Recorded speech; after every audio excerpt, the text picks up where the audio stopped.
2030 तक भारत पूरी तरह से इलेक्ट्रिक वाहन बनाने की दिशा में आगे बढ़ रहा है। इलेक्ट्रॉनिक वाहनों की बिक्री के आंकड़े बताते हैं कि ज्यादातर कंपनियां इलेक्ट्रॉनिक वाहनों की ओर रुख कर रही हैं और इसलिए ऑटोमोबाइल्स निर्माताओं द्वारा नए मॉडल का शुभारंभ भी किया जा रहा है। रिसर्च फर्म जेएम की रिसर्च एंड एनालिटिक्स की रिपोर्ट के अनुसार देश में इलेक्ट्रिक वाहनों की संयुक्त बिक्री पिछले साल दिसंबर में 50,000 यूनिट्स हुई, जो 2020 की तुलना में 240% ज्यादा है। आने वाले समय में भारत ईवी शिपमेंट की नई ऊंचाइयों तक पहुंच सकता है। इसी उद्देश्य को आगे बढ़ाते हुए देश में ईवी अपनाने के नए व्यापार मॉडल को भी अपनाया जा रहा है। लेकिन बैंक्स और एनबीएफसी के लिए इलेक्ट्रिकल व्हीकल्स को फाइनेंस करना हमेशा से एक बड़ी चुनौती रही है। यदि कुछ एनबीएफसी वित्तीय मदद को तैयार भी हैं, तो उनकी ब्याज दर बहुत अधिक होती है और लोन राशि बहुत कम होती है। इसी चुनौती को आसान करने के लिए भारत में एक नया स्टार्टअप लॉन्च हुआ है, जिसका नाम है फिनेयो, जिसकी मदद से अब बैंक और एनबीएफसी कुछ ही मिनटों में इलेक्ट्रॉनिक वाहनों पर लोन दे सकेंगे। आइए इस स्टार्टअप्स के बारे में जानते हैं और बताते हैं कि ये स्टार्टअप आपकी कैसे मदद करेगा। कंपनी के सीईओ ब्रजेंद्र सिंह तोमर ने टीम के साथ इनोवेशन फिनायो स्टार्टअप कंपनी के सीईओ ब्रजेंद्र सिंह तोमर ने रिसर्च के साथ अपनी टीम योगेश, राकेश, कमल, मेंटर संजय की मदद से एफआई मेन टेक्नोलॉजी को भारतीय बाजार में 28 मार्च 2020 को लॉन्च कर दिया है। इस मौके पर कंपनी के promoters, team Finayo, mentors, investors, lending partner, Presto Loans के फाउंडर अशोक मित्तल मौजूद रहे। कंपनी के सीईओ और प्रमोटर्स ने दीप जलाकर कंपनी का उद्घाटन किया। कंपनी लॉन्च के बाद ब्रजेंद्र सिंह ने मीडिया से बातचीत करते हुए कहा कि यह कंपनी कैसे काम करेगी। साथ ही कमल ने फाइमेन टेक्नोलॉजी का डेमो मीडिया के सामने प्रस्तुत किया है। फिनायो का उद्देश्य ईवी खरीदारों को एक ही प्लेटफॉर्म पर लाना है।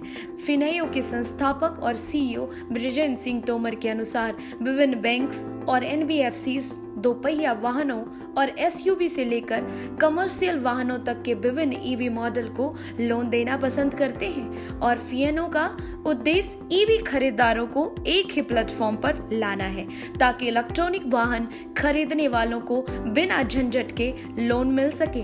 तोमर का यह भी मानना है कि प्रभावशाली फाइमेन एक समाधान है जो विभिन्न वित्तीय संस्थाओं के उपभोक्ताओं को केवल क्यूआर कोड के स्कैन के साथ कई प्रकार के लोन ऑफर प्रदान करता है। यह ओईएम ऋणदाताओं और ग्राहकों के लिए एक आसान और बिना झंझट वाला ऑफर है। What does digital mean?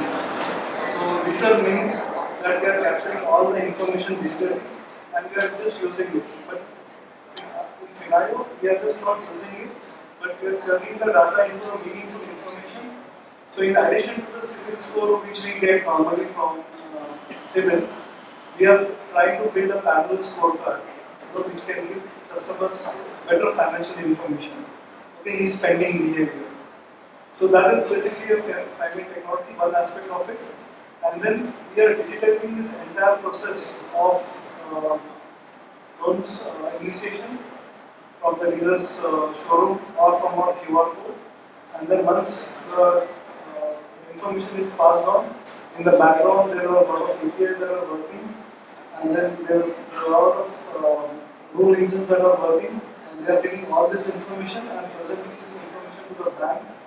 Then the banks are viewing these records.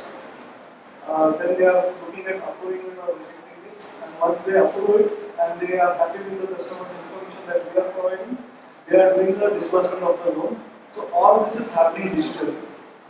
And once the loan gets disbursed, even getting the loan, even getting the vehicle on the customer's name is being handled digitally.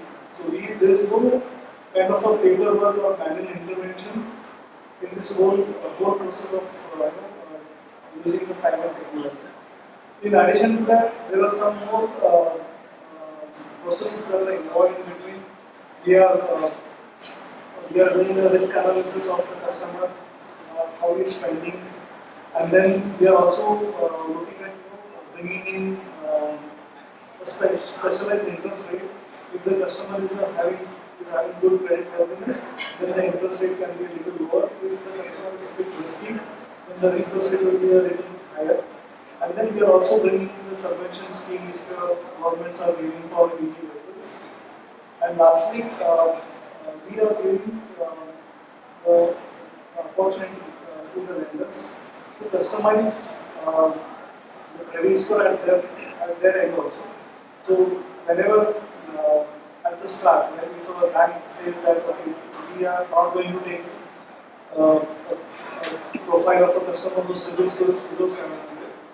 So, but at later stage, if the lender finds that for with 700 we are not getting too many customers, so the lender has the option to go and reduce the credit score to 650. So this is the kind of a SaaS platform we are trying to give to our finance. मैं ये भी जानना चाहूँगी कि इसके साथ partnership में कौन-कौन जुड़ा हुआ है, उनके नाम? अभी फिलहाल तो वेंडर्स हैं काफ़ी सारे और काफ़ी सारे ऑटोमोटिव रिटेलर्स हैं. My friend, who especially the DSS actively work करता था, right? So I'm sitting with them. So उसके साथ that time when I'm sitting with them, he just attend lots of calls from different banks or executives and relationship managers, evenly clients, right? So when I'm thinking about it, it is a very big problem, right? So when we start the scenario, we are just thinking about कि हम लोग DSA पर work कर रहे थे, but हमारा जो portfolio का पर्पस था वो था व्हीकल लोन को पहले डिजिटाइज करना, राइट? सो हमने इस चीज़ को जब हमने वहाँ पे ये चीज़ नोटिस की, when we visit some nearby showroom in the vehicle, right? So वहाँ पर हमने सबसे बड़ा इशू क्रिएट जो हमें हुआ वो ये हुआ कि वहाँ पर जो एक लेंडर होता है, जो एक बोरोवर होता है, उसके पास ना बहुत ही कम ऑप्शंस होते हैं, लाइक 2-3 ऑप्शंस, राइट? या फिर उसके पास ऑप्शन होता है कि हम आपकी फाइल को प्रोसेस करवा देंगे. So we need some time, तो 3 to 4 डेज का टाइम जाता था, right? So now then after we are starting research की what should we do. So हमने अपनी रिसर्च के बाद आफ्टर 1 or 2 years में नाउ फाइनली हमने प्लान किया कि हम एक अपनी खुद की टेक्नोलॉजी डेवलप करेंगे वेयर मल्टीपल लेंडर्स जहाँ पर अवेलेबल होंगे हमारे साथ, because every lender have a different type of credit policies, right? So ये भी इशू नहीं है कि किस लेंडर्स की के साथ कौन सा कस्टमर है, ये भी नहीं है. हमने उसके लिए अपना रिकमेंडेशन इंजन डिजाइन किया था edge and business rule. So then after हमने जो प्लान किया उसमें कि वन एंड पे हमारा जो भी शोरूम एग्जीक्यूटिव है, that time we are planning, तो हमने उनको अपने ऐप का प्लान किया था. But when we are visit with some of the like fintech यात्रा, सो दे सेड कि you are facing some challenges, कि व्हाई दे आर वर्किंग, वो आपके लिए काम नहीं करते तो आपको क्यों आपकी हेल्प करेंगे. So then after again हमने रिसर्च किया, तो हमने वो उसको भी एलिमिनेट किया, and now finally it is a completely no human intervention. QR code based technology है, just scan the QR code and within 5 minutes you will get the finance. क्या इसके शोरूम पूरे भारत में है? और बिल्कुल अभी रिसेंटली हम लोगों ने सिर्फ 3 प्लेसेस को कवर किया, दिल्ली, NCR एंड मुंबई हमने महाराष्ट्र में, एंड मध्य प्रदेश में अभी हमारे ग्वालियर में हैं, तो करीब 100+ showrooms. And we are advanced discussion with some OEMs जिनके all over India showrooms available हैं, राइट? तो हम उनके साथ भी प्रेजेंट पार्टनरशिप जा रहे हैं. सो डेफिनेटली हमारी हम पूरा टेक प्लेटफॉर्म में, हमारा कोई ह्यूमन इंटरवेंशन नहीं है, तो हम ऑल ओवर इंडिया अवेलेबल हैं. इसके फ्यूचर में क्या प्लानिंग है? और फ्यूचर में अगर हम प्लान करते हैं तो फाइनेंस टेक्नोलॉजी का जो बेसिक मेन जो पर्पस है वो ये है, जो रीजन है हम लोगों का एम्बिशन है वो हमारा ये है कि जो लोन में जो टाइम मिलता है, once we are develop our this portfolio vehicle को कंप्लीट डिजिटाइज करने के बाद, नाउ वी आर प्लानिंग हम लोग होम लोन को डिजिटाइज करेंगे, बिकॉज होम लोन का भी जो प्रोसेस है आज बहुत ही ज़्यादा लेंथी है, राइट? जिसमें करीब 7 to 10 डेज के आसपास लगते हैं. इवनली कुछ लोगों को तो 1 महीना लग जाता है, राइट? जिसके बहुत ज़्यादा अच्छे क्रेडिट मैनेजर से कनेक्शन होते हैं, उसी को 7 दिन में मिलता है. तो हमारा प्लान है कि हम उसको भी रिड्यूस करके विद इन मिनट में at least you will get the approval within minute, और बिकॉज कुछ उसमें गवर्नमेंट बॉडीज इन्वॉल्वमेंट होती हैं, तो you will get the fund in your account within 3 days. We are planning. बाहर के जो लोग हैं वो इसे अप्लाई कर सकते हैं? बाहर in the sense,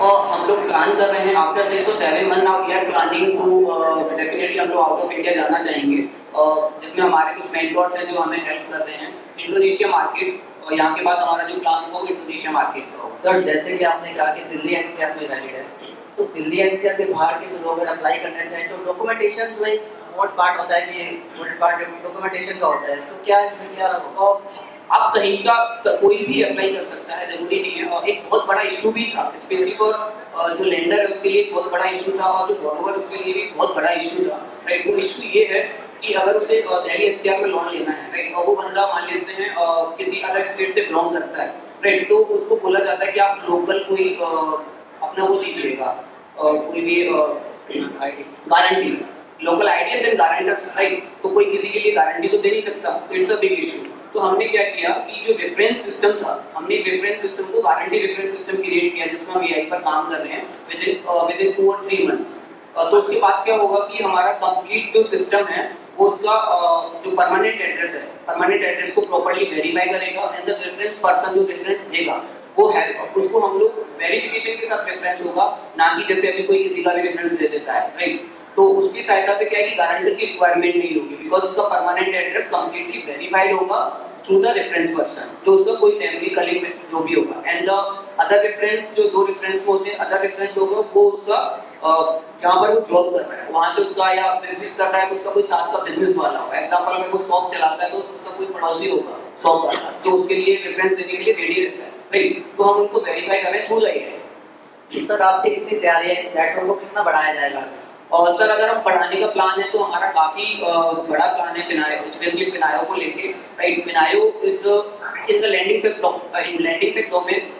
we know about the कि लैंडिंग इंडस्ट्री में कितने लूपहोल्स हैं, okay. After lots of research, around 3 to 4 years की रिसर्च है मेरी, specially in the lending, right. So then once we are doing all of these things, we are also planning कि जो स्टार्टअप्स हैं, स्टार्टअप्स एम्प्लॉइज को loan मिलना बहुत ही टफ होता है, राइट। और उसका रीजन होता है क्योंकि वो स्मॉल कंपनीज होती हैं, बैंक्स का एक सिस्टम होता है जहाँ पर नाम वगैरह अवेलेबल होते हैं, जो कि एक पोर्टफोलियो होता है। अगर वहाँ पर आप रजिस्टर्ड नहीं हो तो you didn't get the loan. उसके बाद आता है फिनटेक। फिनटेक उन्हें लोन देते हैं तो 36 और 40% तक का ARR जाता है, जो कि बहुत बड़ा ही इंटरेस्ट अमाउंट हो जाता है। So what we are planning to हम लोग प्लान कर रहे हैं startup HR integrated application system through the Feynman. तो वहाँ पे क्या होगा कि वो अपने ऑफिस QR कोड में इंस्टॉल करके लोन ले सकता है। सो इसको NPA को रिड्यूस करने के लिए हमारा जो इसमें सिंपल सा है कि जब भी लोन देगा तो जब भी सैलरीज की ट्रांसफर होगी, the salary is automatically deducted, EMI की सैलरी ऑटोमेटिकली डिडक्टेड हो जाएगी, remaining amount will be transfer in the account. So we have a very big plan in the Finayo. Sir जैसे कि आपने बताया कि जैसे कि मान लीजिए मैं एक यूजर हूँ, मुझे ही लोन अप्लाई करना है, तो मुझे ट्रस्ट चार्जेस कितने लगेंगे? सबसे बड़ा मेन पॉइंट नहीं पड़ा इसमें ट्रस्ट का सबसे मेन चीज है ट्रस्ट फैक्टर। आपका good question. First of all मैं आपको बताऊं अभी क्या होता है, if you are using any app, right, तो अभी आपका जो भी डेटा होता है वो चला जाता है, right. If you any type of problem you are facing, तो उसमें क्या होता है आपके रिलेटिव्स को कॉल्स आते हैं, lots of things are there, right. So in our technology आपके में सबसे बड़ा जो अच्छा वो है वो क्या है, हमारा पूरा ना बैकएंड में ब्लॉकचेन पे हमने इसको एन्क्रिप्टेड किया हुआ है। आपका सिर्फ रेफरेंस के अलावा जो हमने एआई के थ्रू किया, उसके अलावा आपका कोई भी डेटा किसी के पास नहीं रहेगा, because it is completely encrypted by blockchain. Sir category क्या रहेगा? जैसे कि मैं लोन लेना चाहता हूं तो कैटेगरी क्या रहेगी? और कैटेगरी मींस अभी स्टार्टिंग में vehicle loan, once we are starting vehicle loan, then definitely after 3 to 4 months you will get the personal and business loan, and after some time we are also planning कि home loan को digitize करेंगे। In discussion with some of the PSU and private banks, we can't disclose the name because अभी हमारा उनके साथ नहीं हुआ है, but definitely within 1 year we can onboard one private and one PSU banks with us। और एक customer के लिए क्या-क्या चैलेंजेस होंगे? आई थिंक कस्टमर के लिए कोई भी चैलेंजेस नहीं होगा, बिकॉज हमारा जो पर्पस है वो यही है कि कस्टमर को चैलेंज ना हो। इवनली कस्टमर नहीं, हम लोग ने हमारा जो पर्पस है वो 3 बॉडीज को चैलेंज फ्री करना है। पहला लेंडर्स, क्योंकि कहीं ना कहीं लेंडर्स भी बहुत ज्यादा चैलेंजेस फेस करता है जब NPS होता है, राइट। और स्पेशली बोरोवर ढूंढना is a very big deal, उसमें लॉट्स ऑफ खर्चे, मतलब जो खर्चे वो बहुत ज्यादा होते हैं। तो हमारा जो प्लान है स्पेशली उसमें कि ना तो बोरोवर को चैलेंज हो, ना ही जो फाइनेंस कर रहा है उसको चैलेंज हो। लाइक जो व्हीकल में अगर हम बात करें तो व्हीकल शोरूम्स को चैलेंजेस भी ना हो, एंड द लेंडर्स उनको भी चैलेंज ना हो। एंड ऑफ द डे जो पैसा देता है उसको भी चैलेंज नहीं होना चाहिए।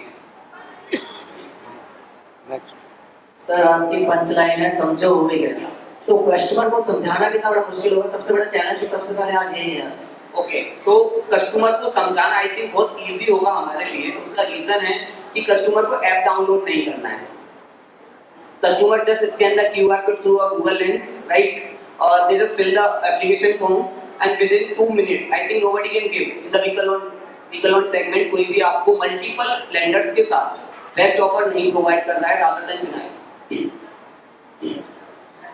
I represent India Accelerator. We are a seed stage accelerator. We provide a 16 weeks program where we provide mentorship, business development, and fundraising for any startup.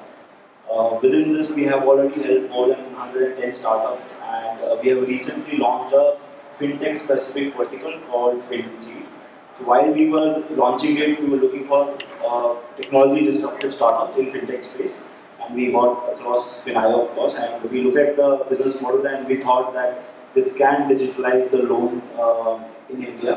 अभी बहुत टाइम लगता है उसको लोन अप्रूवल के लिए, there is no digitalization happening as such. Banks कर रही हैं अपने लेवल पे, but timing is an issue. So there should be a tech which can mitigate this, and the customer can get a loan very easily. So the idea was how can we help the founders to come up with a technology which is disruptive as well as can expand faster. So that's how we got them connected to some of the fintech mentors. Some of them are here as well. We are also investing in them because, as you know, startup को grow करने के लिए funds चाहिए होते हैं. So as the first investor, we are putting money for them to grow. Of course, that money will be utilized for technology, marketing, resource, as well as partnerships with other banks and for more of the customers to know about what Finayo does. We will also help them with additional funds for the next round as well, so that whenever they require money to grow and scale up across India, as they have a lot of plans. Right now, they are only in 4 cities. If they want to go across India, that money will be utilized for it. What we really liked about Finayo was the disruptive technology that they have.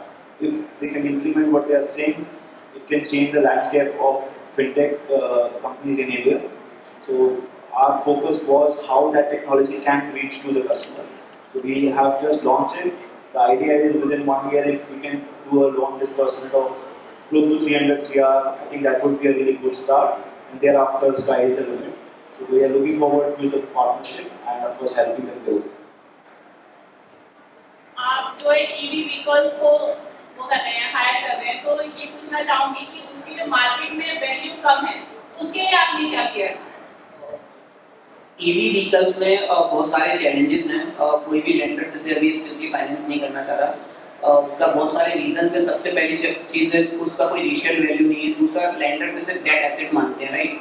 सो हम लोगों ने इस पे अपने mentor की help से definitely तो हम लोगों ने इस पे काफ़ी रिसर्च किया था। तो हमने उसके लिए बिजनेस रूल इंजन क्रिएट किया था, राइट? क्रिएट किया हुआ है EV के लिए, जिसमें मल्टीपल जो चैलेंजेस हैं तो उसमें बहुत ही सिंपल सा है। हमने उसमें एक इंटर सबवेंशन स्कीम्स प्लान किए विद द OEMs, जो हमारे OEMs पार्टनर्स हैं, because lots of challenging are there, right, in the EV sector. और हमें इस चीज़ के लिए सबसे मेन चीज़ जो है हेल्पफुल हमें जो कर रहे हैं हमारे Ashok Mittal sir is a founder and CEO restaurant. हम इन लोगों के साथ अपना पहला पायलट प्रोजेक्ट रन कर रहे हैं इन द EV डोमेन।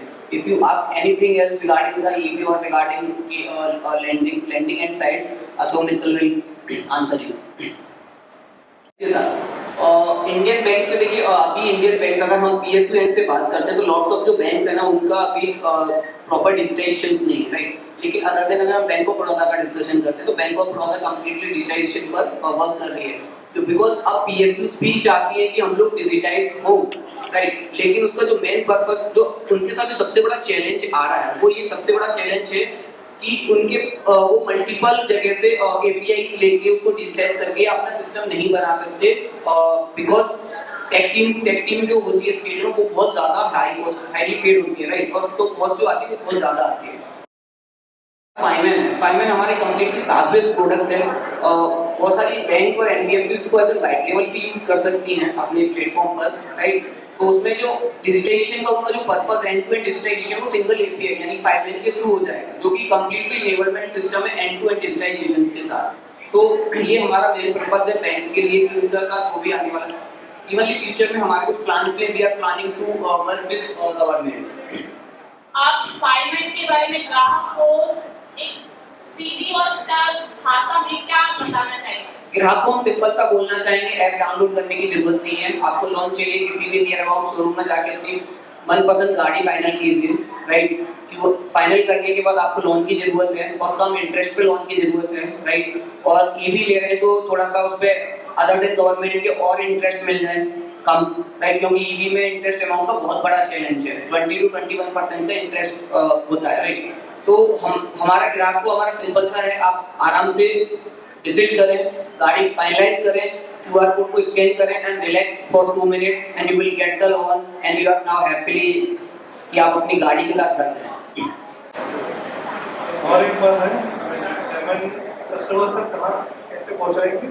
फिनायो का जो टैगलाइन है समझो वही है, that is the basic purpose of putting that tagline कि आपका कोई भी लोन रिक्वायरमेंट है that will be taken care once you put in your data into Finayo, all the processing will be taken care by Finayo. So that is the purpose of having the tagline समझो वही है। क्या फर्क है आप में और बाकी लोगों में? फर्क है टेक्नोलॉजी का, ये जैसे मैंने स्टार्टिंग में बताया कि all the banks are saying they are going digital, but the main purpose of going digital is not being taken care by them. So digital का मतलब होता है just don't pick up information. Credit score के बारे में, credit score, हाँ मैं उसी पे आ रहा हूँ। तो जैसे सिविल स्कोर सब बैंक्स देखते हैं, राइट? वो देखिए सब क्राइटेरिया, सेट क्राइटेरिया कि 750 स्कोर नहीं है तो ठीक है। We are not doing that. We are doing a spend behavior analysis. We are developing our own scorecard to tell the bank that नहीं, civiल score is not the only criteria to check the credit worthiness of the customer. You check the spend behavior analysis also and then decide.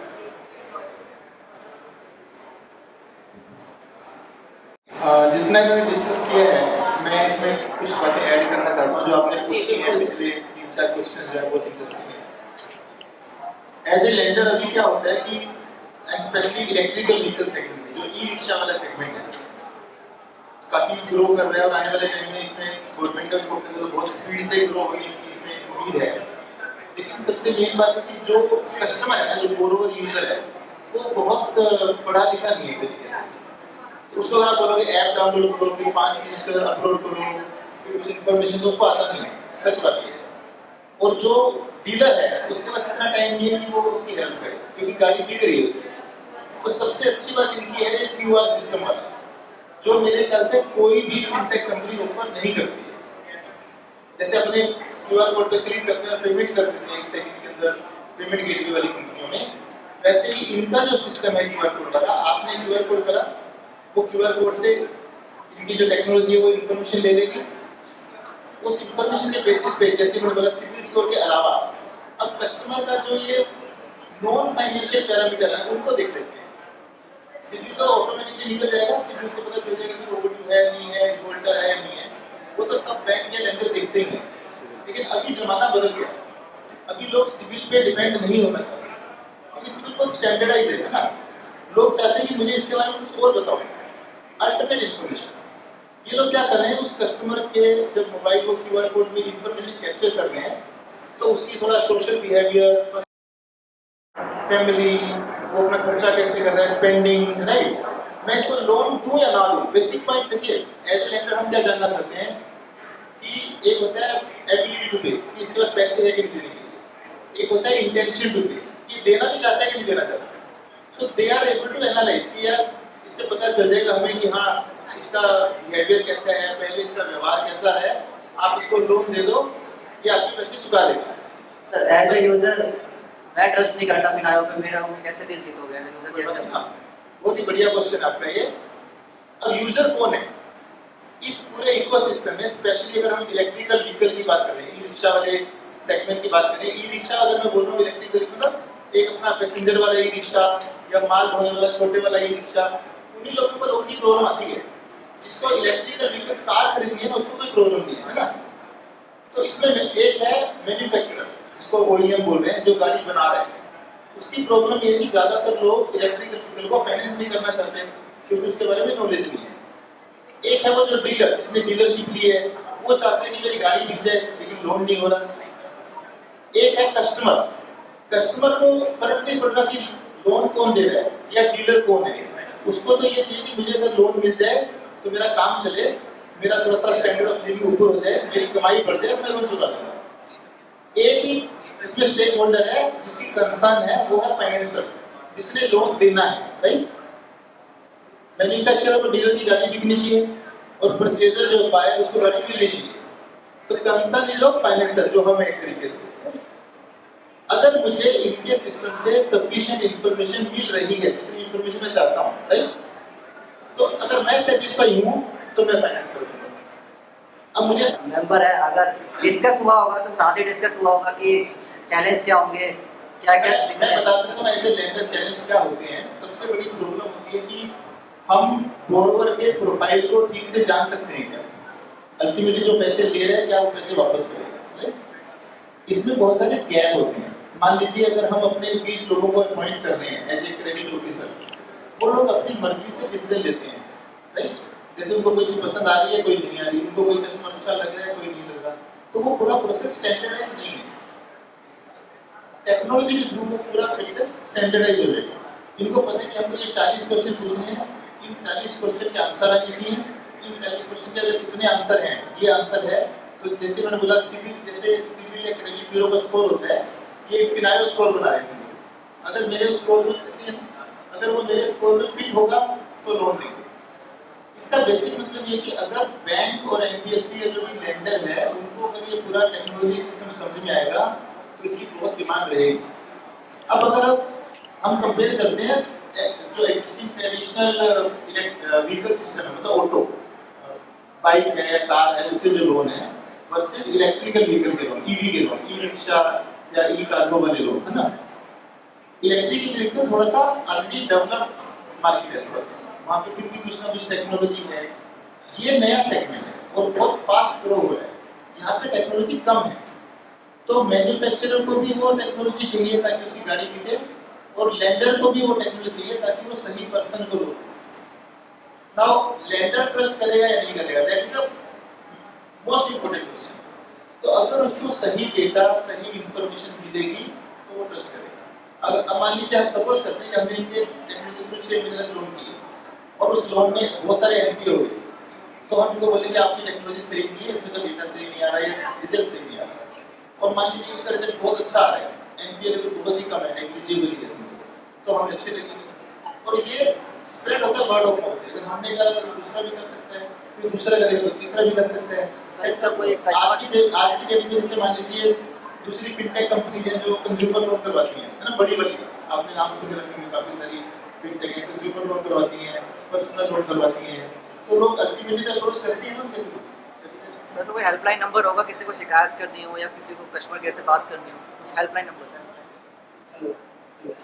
हम लोगों ने helpline number नहीं है, लेकिन हमने इसके लिए पूरे चैटबॉट क्रिएट किया हुआ है, राइट। जो भी आपकी क्वेरी है इंस्टेंटली, जो भी आपकी क्वेरी आप कॉन्टैक्ट जैसे पुट करेंगे और आपका जो भी हेल्प चाहिए वो आंसर आपको इंस्टेंटली मिलेगा, क्योंकि हमारा जो मेन पर्पस है वो यही है कि कस्टमर को कभी कोई प्रॉब्लम ना आए। हम आपसे ट्रस्ट कर रहे हैं, देन हम आपकी फैच करते हैं सिविल, और हम एक सिंगल सिविल फैच करते हैं, then after we are matching with the multiple lenders. उसमें हो सकता है आपकी आईडीएफसी भी अवेलेबल है, तो जिसका एग्जीक्यूटिव इफेक्ट है, हो सकता है वो हमारे साथ एज ए पार्टनर हो बैकएंड में और वही आपको लोन दे हमारे सिस्टम के थ्रू, राइट। सो चैलेंजेस यहाँ पर एज एन आरओआई का बोले तो जो भी बैंक और एनबीएफसी आपको लोन देंगी वो आपकी क्रेडिट सिस्टम और आपकी जो क्रेडिट वर्दीनेस है उसके अकॉर्डिंग देंगी। हमारा एज एन फिनायो कोई भी एक्स्ट्रा उस पर इंटरेस्ट अमाउंट चार्ज करने का वो नहीं है। तो आपको हो सकता है जहाँ पर पीएसयू अवेलेबल नहीं है, हमारे साथ आने वाले समय में पीएसयू भी अवेलेबल होंगी, तो आपको पीएसयू से लोन मिल सकता है, तो बहुत बड़ा चैलेंज है एज एन रॉयल एनफील्ड खरीदने के लिए। आपको नहीं लगता बहुत सारे चैलेंजेस आएंगे, क्योंकि जब आप डीलर के पास जाएंगे जहाँ पर ऑलरेडी एग्जिस्टिंग पर्सन है, I am not talking about lenders, they are the proper bankers, just like Cholamandalam, just like Tata capital, they are the NBFC, but HDFC the India's number 1 bank system, they also there. तो आपको नहीं लगता कि क्योंकि दिल्ली में suppose मान के चलते हैं कि 500 डीलरशिप होंगी, जो कि ऑटो लोन से बिलोंग करती होंगी, तो आपको नहीं लगता कि वो डीलरशिप के साथ में आपकी पार्टनरशिप में भी काफी चैलेंजेस आएगा? क्योंकि जो लोग मैन्युअली वहां पर बहुत, उनके सेल्स मैनेजर, उनके रीजनल मैनेजर्स बहुत अच्छा टाई अप है, और आप कह रहे हैं कि आप, क्योंकि आप नंबर 1 आपने स्टार्ट किया है यहाँ पर, तो of course you want to be a number 1 person in that company, in that institution, तो आपको नहीं लगता कि डीलरशिप के साथ में बहुत सारे चैलेंजेस आएंगे? Because I belong to auto sector, तो जहां तक मुझे दिखता है कि कस्टमर की डिमांड क्या होती है, व्हाट अ कस्टमर रिक्वायर, और एक डीलरशिप एक बैंक से क्या चाहता है, तो आपको नहीं लगता कि वो काफी चैलेंजिंग रहेगा? डीलरशिप के साथ में समन्वय बिठाने में बहुत सारे चैलेंजेस आएंगे, क्योंकि कुछ चीजें मैनुअली ही सही लगती हैं।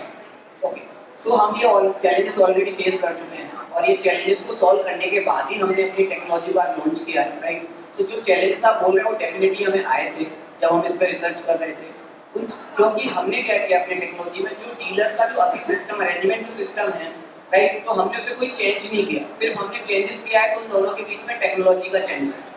और अभी डीलर ज़्यादा चैलेंजेस फेस कर रहा है रादर देन फिनायो के साथ करेगा। उसका रीजन है क्योंकि उसके पास इतनी जगह नहीं होती कि 4 लोगों को सीट दे सकता। और रिसर्च में हम लोग, हम और हमारी टीम बहुत एक्सपर्ट है, हम लीड करते हैं अपने फाउंडर्स पर, ओके, अपने जो भी है, जैसे सीटीओ है कमल, अगर हम बोलें, अभी तक एक सीटीओ को हमें वायरफ्रेम डिजाइन करके देना पड़ता है। मैंने सिर्फ उसे अपने व्यूज रखे हैं कि I need this type of platform, और उसने डेवलप किया है। और एज एन हमारे पास हमारी टीम में मोस्ट एक्सपीरियंस पर्सन है राकेश जी, वो जो सीओओ है, राइट, उनको अराउंड 22 ईयर का एक्सपीरियंस है, और स्पेशली आर्किटेक्चर में, जो फाइनेंशियल आर्किटेक्चर होता है। सबसे अच्छी बात है केन्या का जो इंटर डिजिटल सिस्टम का आर्किटेक्चर, उसमें उन्होंने एज एन एडवाइजर रहे हैं, ओके, सो उन्हें आउट ऑफ इंडिया का भी काफी नॉलेज है। और उसके बाद Yogesh is also a good person, right. So alliance में अगर मैं योगेश का बोलूँ, इज एक्सपर्ट इन अलायंस की, कैसे अलायंस करना है ओईएम से या किसी से भी। और अगर मैं अपने बारे में बोलूँ एज एन कि मैं रिसर्च में एक्सपर्ट हूँ in the specially in the lending tech domain, क्योंकि मुझे काफ़ी लैंडिंग इंडस्ट्रीज के बारे में इंटरनल जो सिस्टम है उस पर पता है, राइट। उस पर रिसर्च भी मैंने की हुई है, तो उसको कैसे और उस पर क्या क्या लूपहोल्स हैं, फ्यूचर प्लान्स कैसे बनाने हैं, और उसमें जब जो भी मेरे पास जो भी प्रॉब्लम्स आती हैं, हम चारों बैठ के उसको सॉल्व करते हैं। जब हमारे पास आइडिया आता है तो उसे हम अपने मेंटोर द्वारा डिफॉर्मेस कराते हैं। फिनायो क्या है और यह कैसे काम करता है? फिनायो एक क्रांतिकारी स्टार्टअप है जो एआई और मशीन लर्निंग सहित अत्याधुनिक तकनीकी का इस्तेमाल कर देश के ईवी सेगमेंट में वित्तीय बाधाओं को कम करने के लिए शुरू किया गया है। आपको बता दें कि ट्रेंड सेटिंग तकनीकों का लाभ उठाते हुए फिनायो की टीम ने इस प्लेटफॉर्म को ईवी के साथ साथ ईवी खरीदारों के क्रेडिट इतिहास दोनों के आधार पर आसान लोन का विकल्प दिया है। इसके साथ बैंक्स और एनबीएफसी उपभोक्ताओं के व्यवहार को समझते हुए कुछ ही मिनटों में लोन देने का वादा करते हैं। फिनायो देश में अप्रत्युक्त ईवी बाजारों को कवर करेगा ताकि भारत 2030 तक ईवी उद्देश्यों को संयुक्त रूप से पूरा कर सके।